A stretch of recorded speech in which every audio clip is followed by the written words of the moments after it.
로마 제국의 실크로드 기원전 30년 서기 3세기. 기원전 30년 로마가 이집트를 정복한 직후 중국, 동남아시아, 인도, 중동, 아프리카, 유럽 간의 정기적인 통신과 무역이 전례 없는 규모로 확대되었다. 로마 제국은 이전의 헬레니즘 강대국과 아랍인으로부터 비단길의 일부인 동부 무역로를 물려받았다.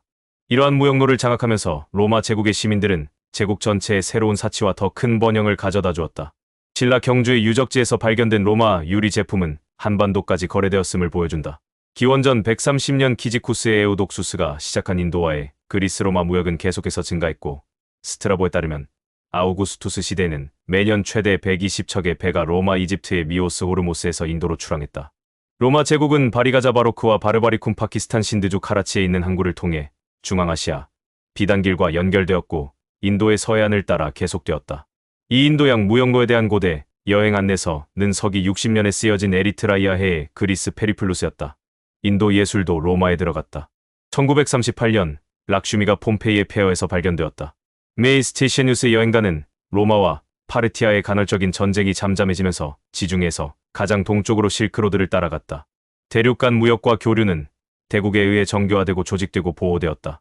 곧 로마 제국과의 무역이 활발해졌다. 로마인들은 실크를 나무에서 얻는다고 생각했지만 파르티아인을 통해 공급된 중국 실크를 통해 동물성임을 알게 되었다.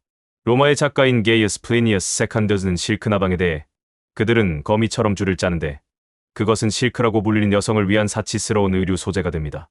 라고 그의 책에 썼다. 로마 장인들은 당나라와 신라에서 비단 천으로 실을 대체하기 시작했다. 중국인들은 로마의 비단과 사치품을 공급하면서 불을 일렸고 부유한 로마 여성들은 그 아름다움에 감탄했다. 로마 원로원은 경제적, 도덕적 이유로 비단 착용을 금지하는 여러 칙령을 내렸지만 소용없었다. 중국 비단을 수입하면서 엄청난 양의 금이 유출되었고 비단 옷은 타락하고 부도덕한 것으로 여겨졌기 때문이다. 나는 비단 옷을 볼 수 있다. 몸을 가리지도 않고 심지어 품위도 가리지 않는 재료를 옷이라고 부를 수 있다면 말이다.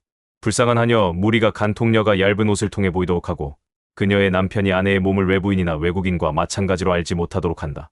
스세니카 드 영글 기원전 3년경 서기 65년 선언문 버 서로마 제국의 아시아 제품에 대한 수요는 5세기까지 계속되었다. 1세기에서 3세기 사이에 쿠샨 제국 내에서 중앙아시아와 북인도가 통합되면서 박트리아와 탁실라에서 활동하는 상인들의 역할이 강화되었다. 그들은 베일그램 현재의 아프가니스탄 내 유적지의 그리스, 로마, 중국, 인도의 제품으로 가득 찬 2세기 보물 창고에서 알 수 있듯이 다문화적 상호작용을 촉진했다. 비단길 무역은 직물, 보석, 금속, 화장품만을 판매한 것이 아니라 노예도 판매했는데 이는 비단길 노예 무역을 부활화, 노예 무역과 흑해 노예 무역, 특히 노예 소녀 무역과 연결해 주었다. 비잔틴 제국의 실크로드 6세기 14세기. 비잔틴의 역사가 프로코피우스는 2명의 네스토리우스 기독교 수도사가 실크를 만드는 방법을 발견했다고 말했다. 이 발견으로 비잔틴 황제 유스티니아누스는 콘스탄티노플에서 중국으로 가는 비단길에 대한 스파이로 수도사를 파견해서 누에알을 훔쳤다. 그 결과 지중해, 특히 그리스 북부의 트라키아에서 실크가 생산되었고 비잔틴 제국은 중세 유럽에서 실크 생산을 독점하게 되었다.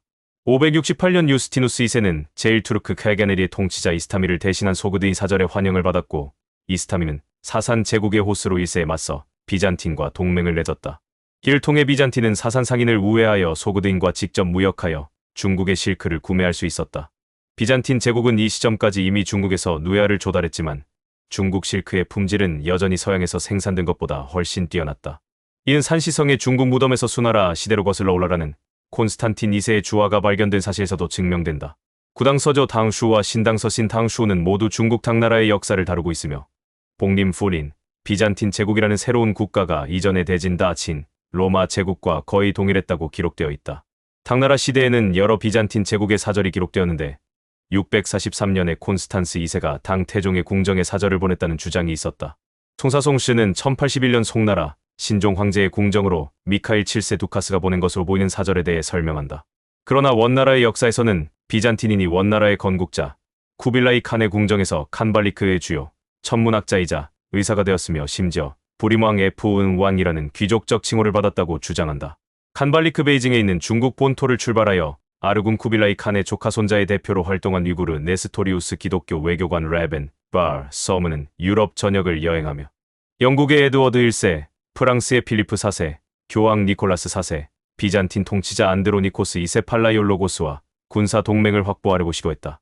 안드로니코스 2세는 징기스칸의 증손자와 결혼한 2명의 이복 자매가 있었는데 이로 인해 그는 베이징의 원나라 몽골 통치자 쿠빌라이 칸의 사돈이 되었다.